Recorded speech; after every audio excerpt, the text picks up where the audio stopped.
하나님 아버지, 간밤에도 우리의 생명을 품어주시고 오늘 하루를 우리에게 허락하여 주시니 감사합니다. 이 시간, 하루의 첫 시간을 드리는 우리의 예배뿐만이 아니라 오늘 하루 우리 모든 말과 행실이 주님 기뻐하시는 예배 되게 하여 주옵소서. 예수님의 이름으로 기도드립니다. 아멘. 다 같이 찬송가 382장 함께 찬양하겠습니다. 찬송가 382장입니다.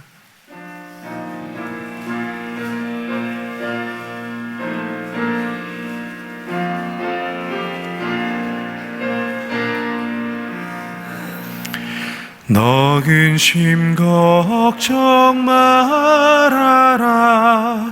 주 너를 지키리. 주 날개 밑에 거하라.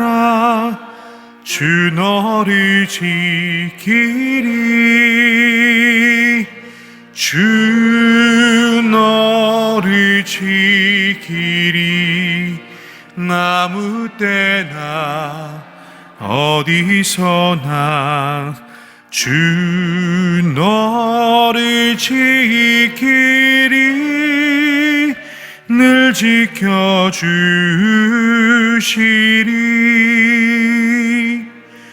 어려워 낙심될 때에 주 너를 지키리. 위험한 일을 당할 때 주 너를 지키리. 주 너를 지키리. 아무 때나 어디서나 주 너를 지키리. 늘 지켜주시리.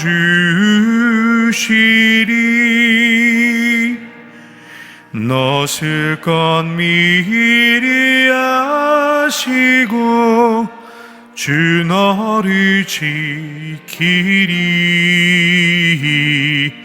구하는 것을 주시며 주 너를 지키리. 주 너를 지키리.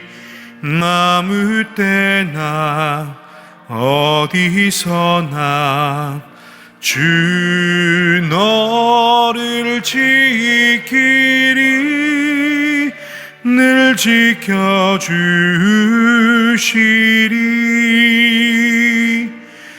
어려운 시험 당해도 주 너를 지키리.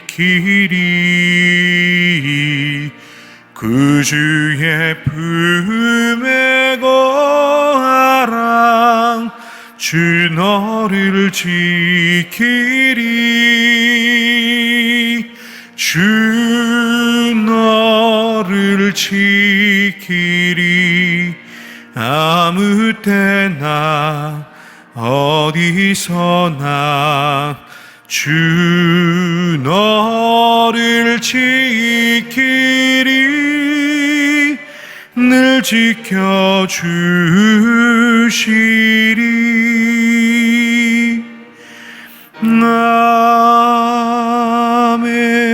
아멘. 오늘 우리 주신 하나님 말씀은 시편 50편 7절에서 15절 말씀입니다. 시편 50편 7절에서 15절 말씀, 다 같이 한 목소리로 함께 봉독하겠습니다. 내 백성아 들을지어다.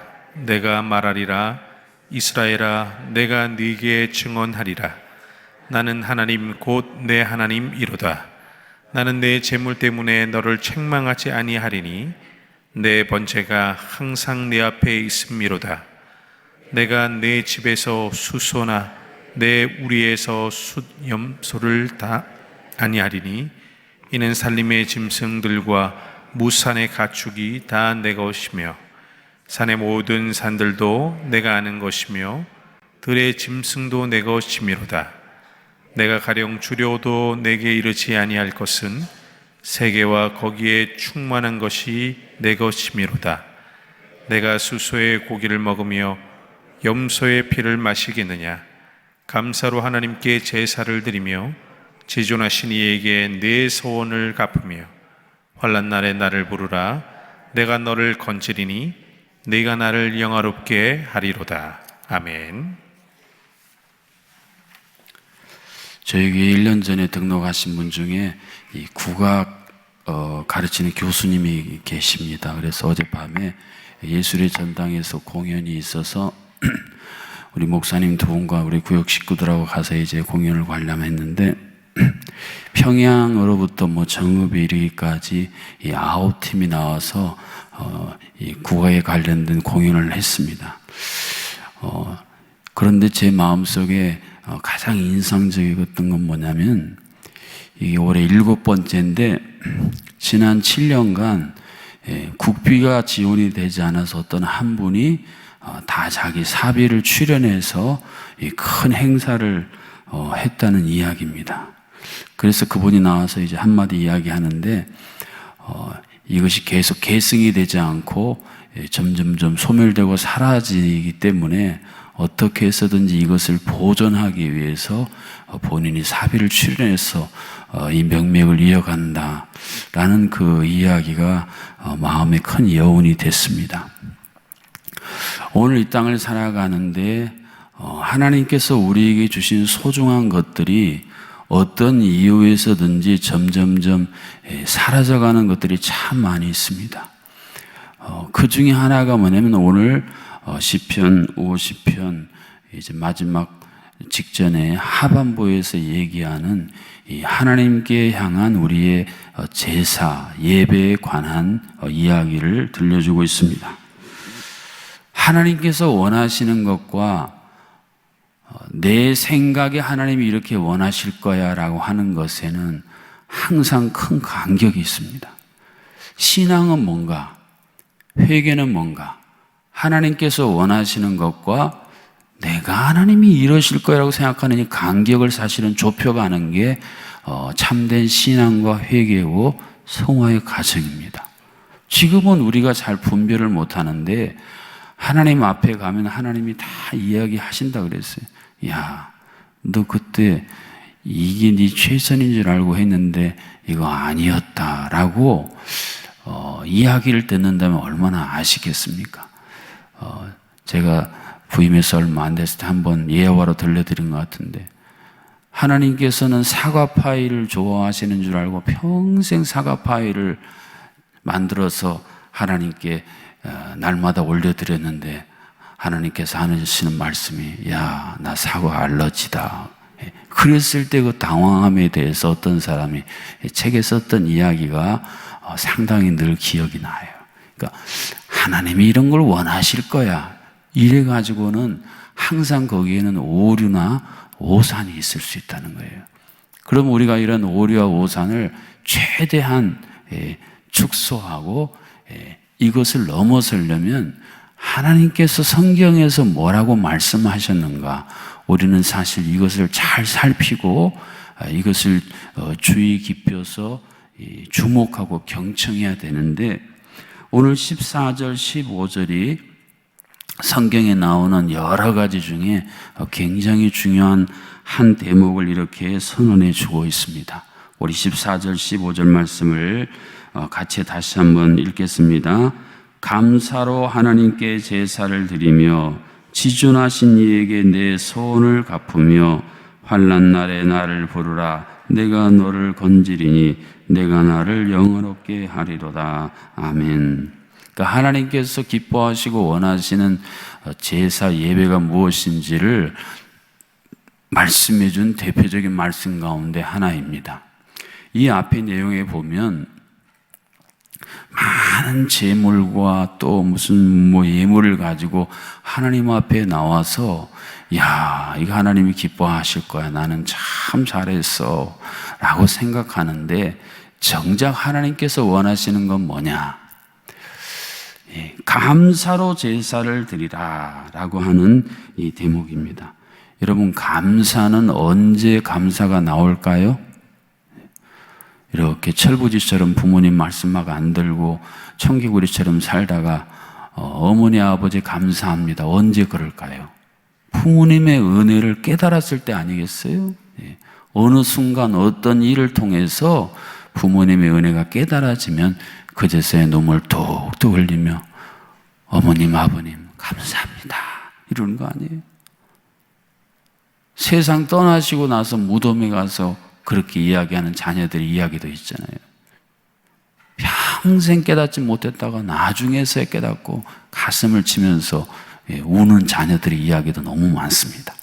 그러니까 우리가 하나님 아버지께 감사로 예배하기 위해서는 내 마음 중심에서 내가 왜 하나님께 감사할 수 있을까 하는 것이 마음속에 이렇게 물씬 메말랐던 샘이 터지듯이 아무리 펌프를 움직여도 물이 안 나오는데 마중물을 한 바가지 싹 부으면 물이 콸콸콸 나오는 것처럼 우리 메마른 심령에서 내 생각으로 꽉 차있던 이 황무지 같은 내 마음속에 하나님의 생각이 이렇게 새로운 물줄기처럼 흘러들어와서 새로운 물고가 참 열리게 되는 그 속에서 기어오르는 감사로 하나님 우리가 예배하기를, 하나님을 경배하기를 원하신다는 것입니다.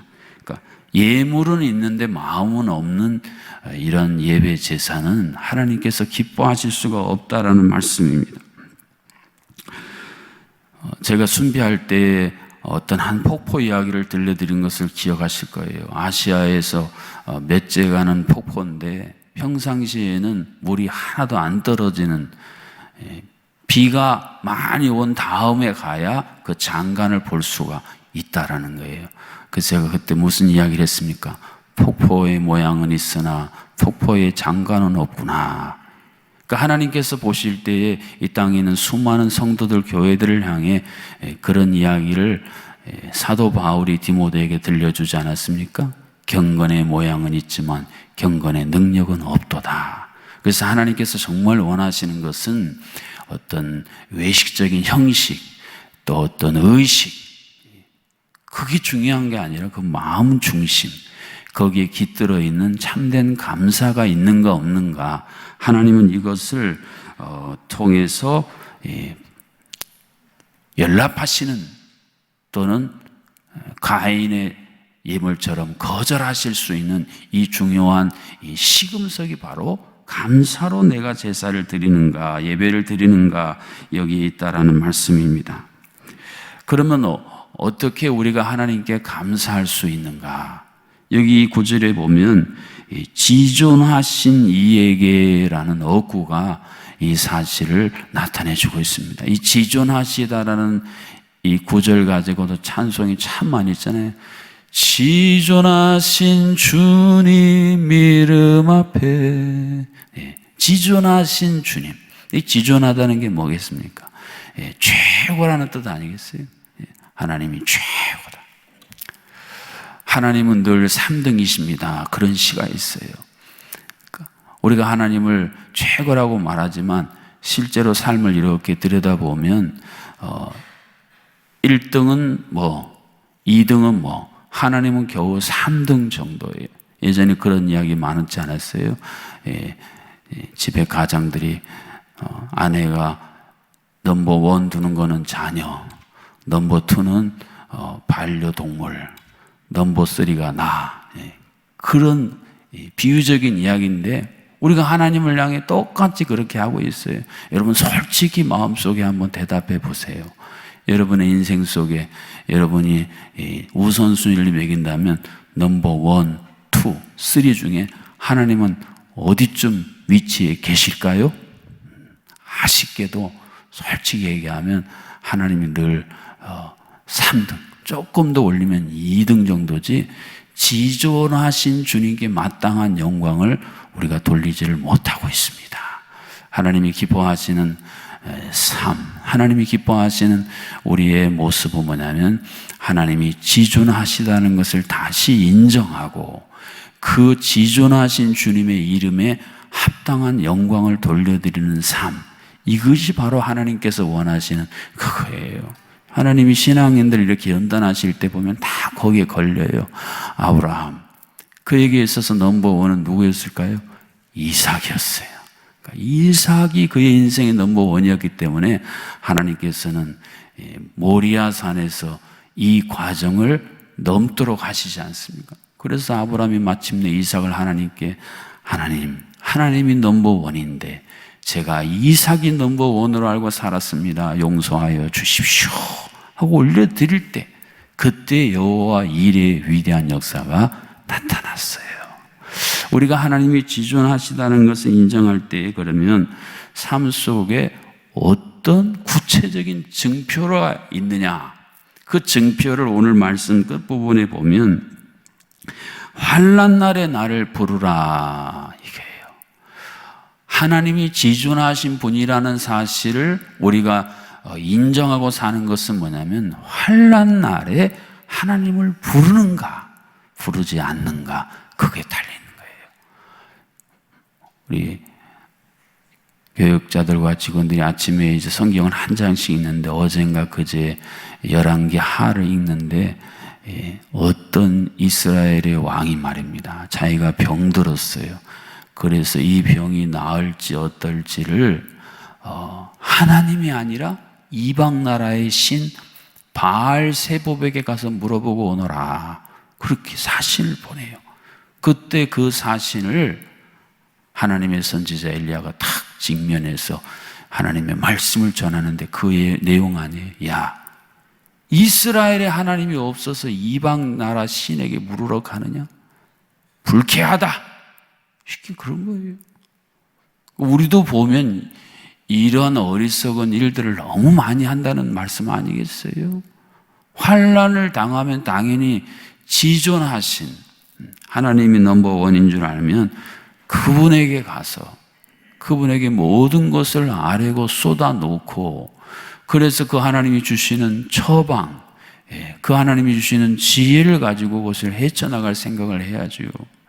하나님이 넘버원이 아니기 때문에 다른 것부터 다 해보다가 그게 안 되면 그제서야 하나님 찾는, 이것은 하나님을 지존하시다고 인정하는 삶이 아니고, 그러한 삶은 하나님이 대단히 아쉬움이 남는, 하나님 보실 때 굉장히 불쾌한 모습이라는 겁니다. 환난 날에 하나님을 부를 때 어떤 일을 주시겠다고 했습니까? 내가 너를 건질 것이다. 그리고 한 걸음 더 나아가서 내가 나를 영화롭게 하리로다. 아멘. 그러니까 우리가 환난을 만났을 때에 그것을 어떻게 인식해야 하느냐 하면, 이것을 통해서 하나님이 영광을 받으시겠구나. 할렐루야. 제가 지지난주 말씀 전했잖아요. 시각장애인이 태어난 건 부모의 죄도 아니고 이 사람의 죄도 아니고 이것을 통해 하나님이 하시는 일을 나타내려 하심이라. 우리는 이 시각을 빨리 찾아야 됩니다.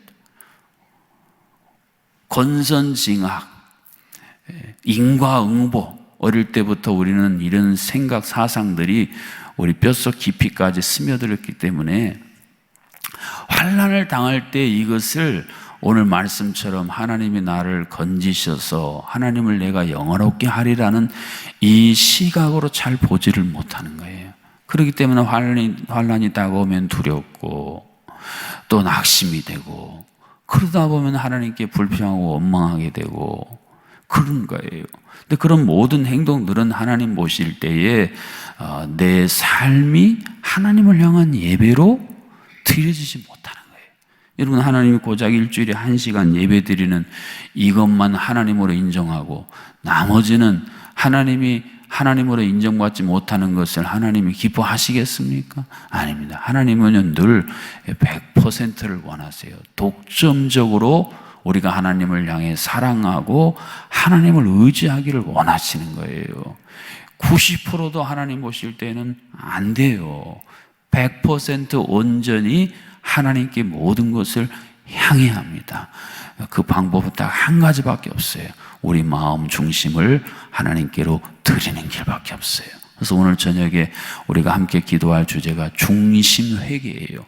마음 중심이 하나님께로 향하지 못하고 온갖 수많은 것에 마음이 분산이 되어 있기 때문에 이것을 다시 모으고 모아서 하나님께로 집중하는 그 순간 하나님의 위대한 역사가 비로소 시작이 되었습니다. 하나님의 눈은 온 땅을 두루 살피사 전심으로 자기에게 향하는 자를 위하여 능력을 베푸신다 그랬어요. 왜 우리의 삶에 하나님의 능력이 나타나지 않느냐는 거예요. 전심으로, 중심으로 하나님을 향하지 못하는 그것 때문이다 라고 우리가 역으로 말씀을 볼 수가 있겠어요. 하나님께서는 하나님의 온 세상의 지존자이신 증거를 12절 하반절에서 이렇게 선언하셨습니다. 세계와 거기에 충만한 것이 내 것임이로다 그랬습니다. 온 세계 또 거기에 있는 충만한 모든 것이 다 하나님의 것입니다. 이 선언에서 우리는 날마다의 삶 속에서 우리가 취해야 될 세 가지 중요한 우리의 행동을 우리가 찾아볼 수 있는 첫 번째는 뭐겠습니까? 하나님께서 세상의 모든 것을 창조하신 창조주라는 이 신앙 고백이 필요해요. 우리가 신앙 고백할 때 전능하사 천지를 만드신 하나님 아버지를 내가 믿사오며 그 대목이에요. 세상 모든 것의 창조주이신 하나님. 여러분, 하나님이 세상 모든 것의 창조주이심을 믿는 신앙은 왜 중요하겠습니까? 내가 망가지고 부서지면 그것을 다시 온전하게 복원해 주실 분이 바로 하나님이라는 고백입니다. 그렇지 않습니까? 뭐가 망가지고 힘들 때 그것을 설계하고 만든 사람에게 가져가면요, 직방으로 고쳐지고 원상태로 돌려준다는 게, 이게 바로 우리가 찾아야 할 창조 신앙입니다. 또 무엇이 있겠습니까? 하나님께서 하나님의 뜻대로 이 세상을 운행하신다라고 하는 이 하나님의 주권을 인정하는 신앙을 우리가 찾아야 돼요. 이게 인정이 되지 않기 때문에 자꾸 하나님을 향해서 반기를 드는 거예요. 하나님, 왜 이렇게 해주십니까? 내 생각에는 이렇게 해야 맞는데 하나님은 왜 자꾸 이렇게만 끌어가십니까? 하고 내 마음속에 자꾸 불평이 생기고 불편함이 생기고 하나님께 반기를 들려고 하는 이 생각들은 하나님의 이 절대 주권, 지존하신 그분이 온 세상의 모든 것을 그분의 뜻대로 인도하신다는 이것을 우리가 인정하지 못하기 때문에, 그러면 그 하나님의 뜻은 어떠세요? 세상의 나쁜 왕들처럼 아주 그냥 변덕스럽고 또 막 자기 기분 내킨 대로 하는 그런 분이 아니잖아요. 선하신, God is good. 하나님은 선하시다. 그 위기 상황에서도 무전을 칠 때 어떻게 그렇게 하나님이 어떤 분인지를 정확히 고백했어요. 이게 바로 하나님의 절대 주권을 인정하는 신앙이라는. 마지막으로 청지기 신앙이죠. 늘 우리가 듣지만 잘 못하는, 모든 건 하나님이 내게 맡겨주셨다라는 이것을 신뢰하는 거예요. 그러면 우리는 절대 뽐내거나 자랑하지 않습니다. 출발이 내게 아니라 내가 주인으로부터 받은 것인데 자랑할 게가 뭐가 있습니까? 다 주님이 주신 거예요. 그래서 주님의 뜻대로 내가 이것을 잘 사용하겠습니다. 그 당시 둘로서라는 청지기는요, 자기의 비전이나 자기의 목표는 없었어요. 오로지 주인의 비전, 오로지 주인의 목표가 나의 비전이고 나의 목표입니다. 그러고 살았던 것이 청지기들이었어요. 세계의 모든 것이 다 하나님의 것이고 충만한 것이 다 하나님의 것입니다. 오늘 하루도 이런 고백을 통해 하나님께서 여러분을, 또 여러분의 삶을, 또 여러분의 모든 것을 다 기뻐 받으시는 그 자리로 돌아오시기를 주님의 이름으로 축복합니다. 기도하시겠습니다. 하나님, 세계 모든 것이 다 하나님의 것이고 그 하나님은 가장 선하시고 가장 사랑이 많으시고 가장 전능하신, 전지하신 하나님이심을 우리가 입술로는 고백하지만 실제 환난이 닥치고 유혹이 다가올 때에 우리는 그것을 우리의 삶에서 주님 고백하지 못하고 우리의 삶으로 반응하지 못할 때가 참으로 많이 있습니다. 우리의 마음이 병들었기 때문입니다. 주님, 이 시간 주님의 보혈로 우리의 마음을 덮어주시사 다시 하나님이 기뻐하시는 그 마음으로 새롭게 하여 주시옵소서. 성령의 생수로 깨끗이 씻어주시사 주님, 오염된 모든 것으로부터 다시 한번 거룩하고 청결한 심령으로 주 앞에 나아가는 우리 모두가 되게 하여 주시옵소서. 그래서 우리가 예배당에서뿐 아니라 우리의 삶의 모든 영역에서 하나님은 지존하신 하나님이시요 모든 것을 뜻대로 통치하시는 그분이 나에게 이것을 맡겨주셨다는 이 엄청난 감격과 거기서 우러나오는 진정한 감사로 살아가는 하루하루의 삶이 되도록 인도하여 주시옵소서. 하나님, 정아음 정아진 1,000번째 73번째 하나님께 올려드리는 정희진 집사님의 예물과 하나님의 크신 은혜를 감사하는 이현준 성도님 예물과 신방에 감사에 올려드리는 김익준 집사님, 오은숙 권사님 예물과 무명으로 생일을 감사로 올려드리는 예물과 범사에 감사함으로 올려드리는 윤남일 성도님, 오승희 권사님 예물과 하나님 아버지 신방받게 하셔서 감사합니다 하미순 권사님의 예물을 하나님 기뻐받아 주시옵소서.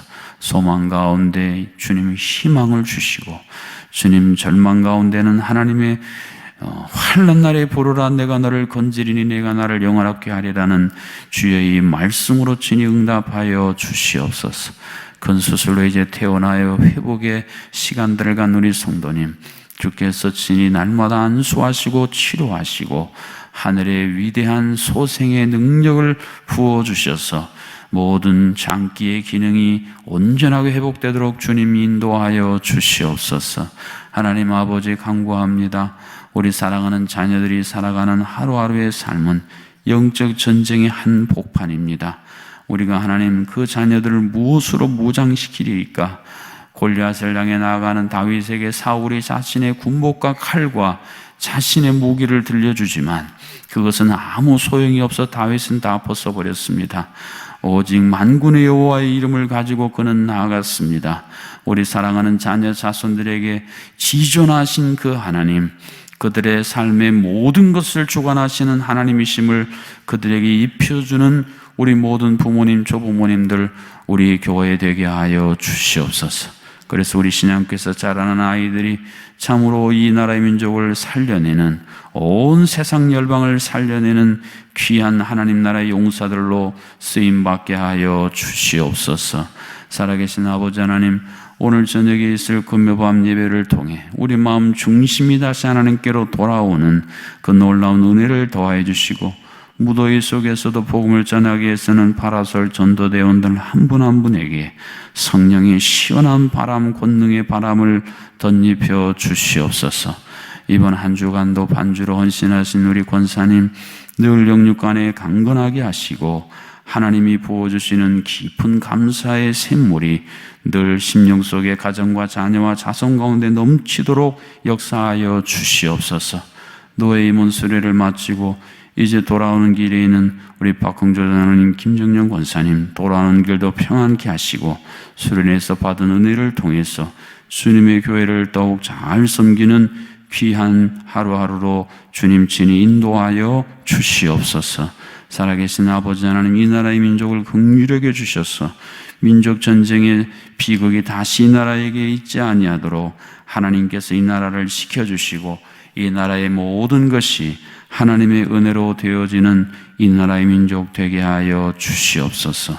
하나님, 경제적인 큰 여파로 인해서 휘청거리는 모든 일터 기업마다 주님이 다시 중심을 붙들어 주시고 이제 주님 회복을 향해 담대히 나갈 수 있는 지혜와 하늘 자원을 충만히 부어 주시옵소서.